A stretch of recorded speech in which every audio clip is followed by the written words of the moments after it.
with them? How was it like? I think it's always like that naman sa London, di ba? Kung sino man ang pupuntang artista, ang gusto na naman ng mga Pilipino doon ay makasama at maramdaman ulit na nasa Pilipinas sila. Pero parang hindi ka ata titigil kasi meron ka na namang tour. Amerika at Canada. Canada ba? Tama ba? No, America. Amerika. Pero marami yun. Parang ang dami ko Yes, nakita meron sa San Francisco, sa Hawaii, sa... wait, again. Wait. Meron kami ni Tito Ian Veneracion. Kasama ko sa Tito Ian sa LA, sa San Francisco, sa Houston, sa Alaska, at Hawaii. Kaya mga kababayan natin dyan, you're ready.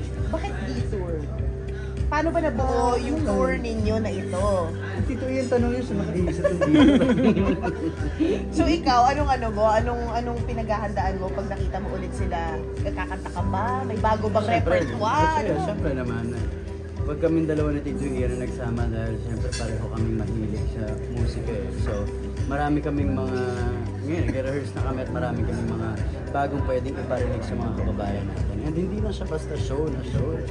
It's actually like a mini concert, pwede natin sabihin ko. Anong celebration o regalo mo sa sarili mo after the success of Incognito? Ano ba? Wala pa naman. Okay lang, Bagong normal lang. investment, bagong kotse, bagong bahay. Wala. Ba't tumawa? Manager mo. Vacation. Wala. Congrats, DJ! Congrats! Siguro, anong regalo ko ng sarili ko is time for me. Time for myself, time for my family, my friends. Ano ba yung golf? What is it like? What's a normal... Well, whatever. DJ Ngayon, di makapag-golf outside masyadong maulan. Marami tayong problema sa ulan ngayon. Okay lang. At ako, basta oras, kahit nasa bahay lang ako, kung sa bahay ng nanay ko, ay masaya na ako. Season 2. Season 2 na Incognito. Enjoy muna natin yung season 1. At maging successful ang season 1. At doon na muna tayo. Daniel, yung Soul Drama Award. Oo nga, Congrats! Thank you very much. Reaction.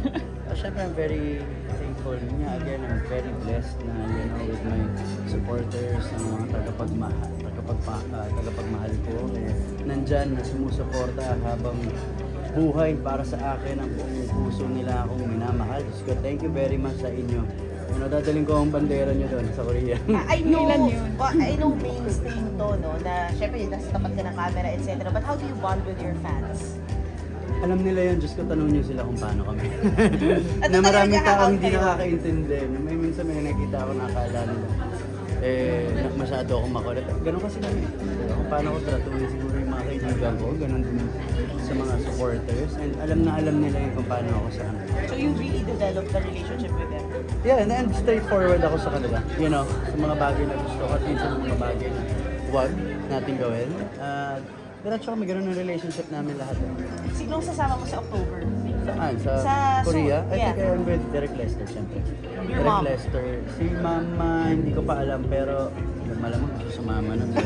Shopping! Tsaka opa! Nanonood ba ng Korean? I'm not sure. Parang I think fan pa rin siya ni Brad Pitt hanggang ngayon. Pero I'm sure gusto sumama ni Mama at gusto niya makita ang araw na yun para sa akin. The past events that we've had with you, grabe yung wisdom na pinakita mo, especially with everything that has happened. Sinabi mo kanina, it's a blessing. That's why things went the way it went and now you're here. Pero parang pag nagre-reflect ka, ano lang yung nasa isip mo, no? Na parang, oy, nandito na tayo. Ang buhay ganun. Minsan nasa taas, minsan nasa baba. That's life. Diba kahit sino sa atin tayo ay tao lamang. Diba ang pinaka-importante araw-araw ay dapat natututo tayo. Diba natututo tayo and we grow. And as humans, we just live. I love it. Happy heart. Movie. Go ahead. Bakit sa yung hair, may na-maintain mo na yun? Short? Alam mo, parang favorite ko ng buhok ko. Wala akong iniisip. Pagligo ko, magbibihis lang ako at aalis na ako. Wala na. Kasi dati medyo maarte kasi ako sa buhok ko. So, Actually, oo nga, no? you know that, style, right? Dati, oo, ano. At yung buhok ko medyo nabugbog na rin throughout the years sa kung ano ng produkto. And ngayon, sobra akong enjoy itong kalbulan. So, ano yung Magaan. No, well, ginawa ko siya after Incognito kasi syempre gusto ko nang burahin yung address mo na eh. Kasi ang tagal din na nagmalit ako doon, tapos yung maikli. So pagka-uwi ko from Marawi, sinave ko na sa bahay. Ikaw nag-shave? Oo, tanggal lang. After maging sobrang... Medyo kabado rin yun hands-on. kasi hindi ko alam kung anong shape ng ulo ko eh. Diba? Oo. Pero nakita ko naman yung picture ng bata ako. Medyo okay naman. Siya pinanggaling ko. So parang spur of Nung bata ako, kinalbo ko ng nanay ko. Pero ngayon na wala. Ngayon lang pala. Yeah, at saka... Pantay Pantay. Okay naman. Oo, pantay siya. Medyo mahirap din. Pwede ka palang rumakit na okay kayo siya. Ano? Barbero pa. Barbero. Pero kalbo lang. Oo, kalbo lang isang style. Pero ano pa rin yung may premium. Kasi pwede na magugupit, di ba? Pwede. So yung body wash mo, yun na rin yung sa buhok mo. Diretso na lahat. I Diretso love na. it, I love it. Pang mukha ko lang ang iba. Oh, syempre. Siyempre. para spur of the moment lang siya, hindi ka nang hinayang or... Yeah, exactly, dude. Yun siya. Spur of the moment and bahala na. Kasi sabi ko marami naman akong sombrero. So kung hindi maging maganda to, mga isang taon ako nakasombrero. Kung isang araw kasi na-interview namin si Carmelo, lagi ako sa pambibig niya. Pag pumayag si Kuya, anong klase ka ba? Anong pag pumayag? Ginawa niya na nga.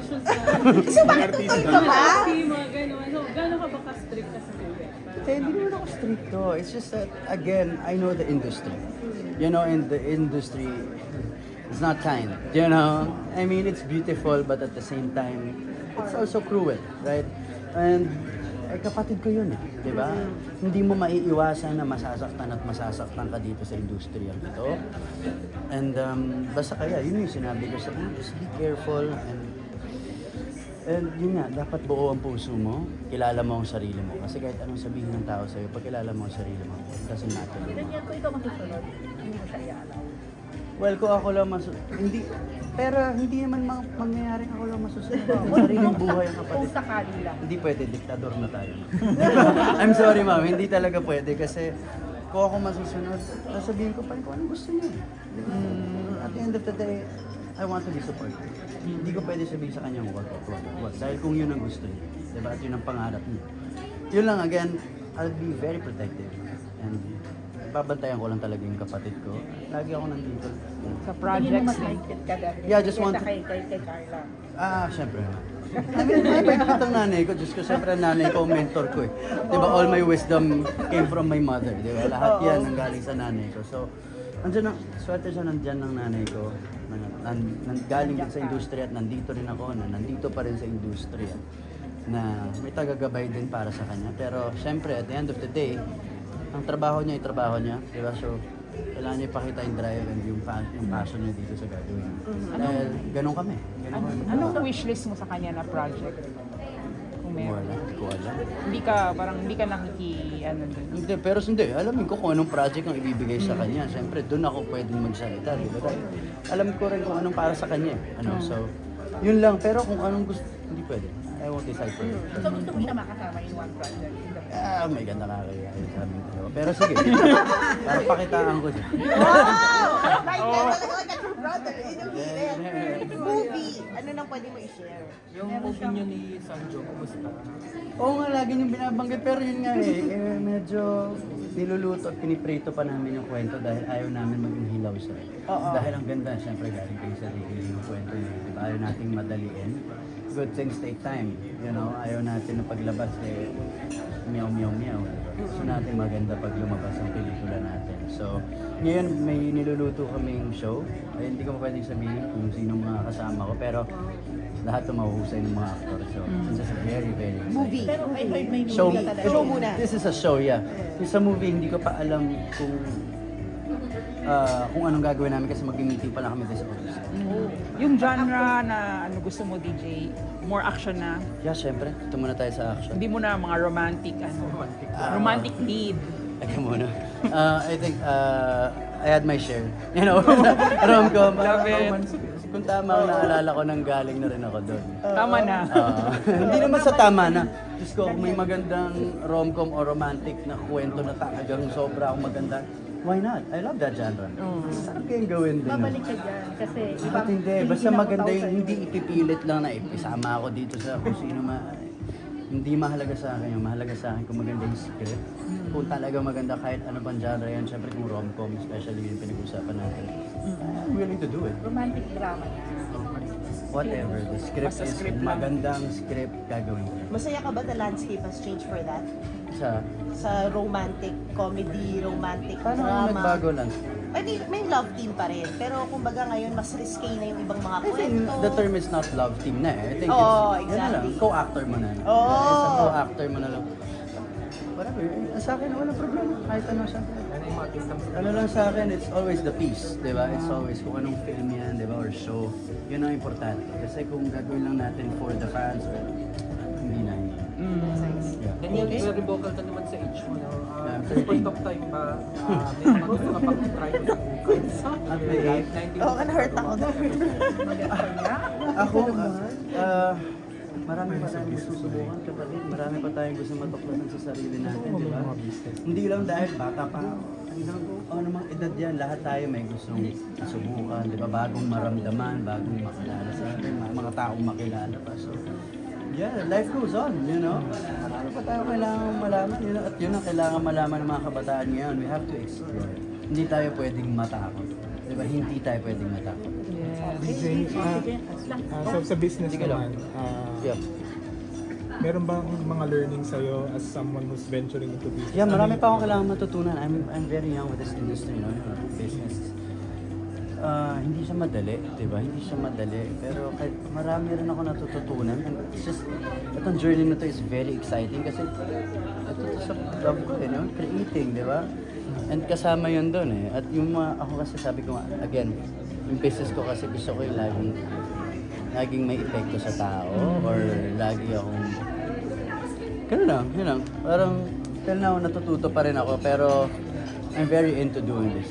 So, sa finances ba, may nagka-guide sa'yo? Or Yeah, syempre marami tayong kaibigan at mga mentors. Hindi naman pwedeng ako lang dahil kung ako lang baka kung ano-ano ang gawin ko.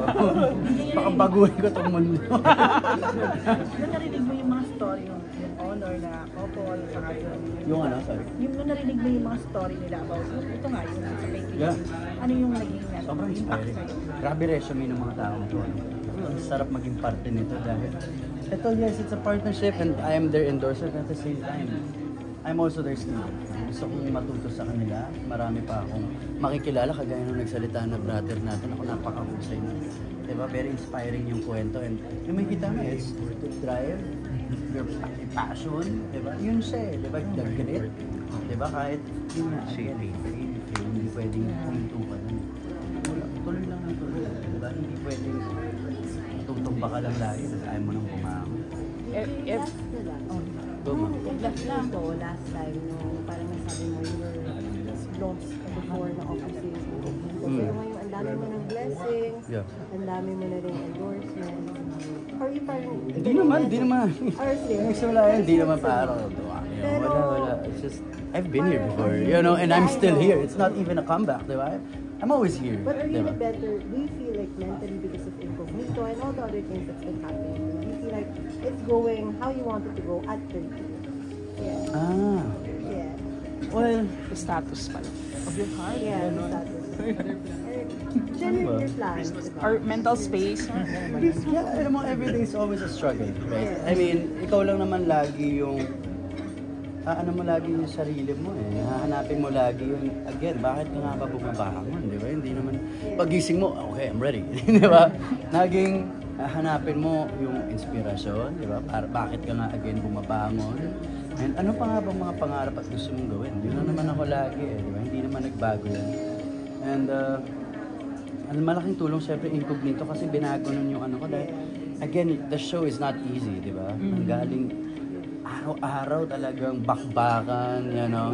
Hindi lang siya basta game arte tayo, hindi lang siya ganun eh. So, ang laking tulong nun dahil binago niya, again, the mentality, tama ka ron, yes, binago niya yung mentality ko. And siguro, mas gutom na ako ngayon. Talaga? Oo, kasi iba lang yung gutom ko ngayon because I'm 30. Yeah. Di ba, mas naiintindihan ko nangyayari. And now I have time to think. Unlike before, parang, I mean, wala akong reklamo, pero dati kasi, nakatag na lahat ng gagawin ko, parang kailangan ko lang siyang gawin. And now, meron akong choice na, yeah, ano gusto kong gawin? Di ba? Ano, saan ba ako? Ako yung nagmamaneho ngayon. selective ka na ngayon as compared to before? Yeah, well, ever since yun. Pero, yeah. Thank you. Salamat. Thank you. Sige, mga. Oh, sige na, pa-picture na kayo.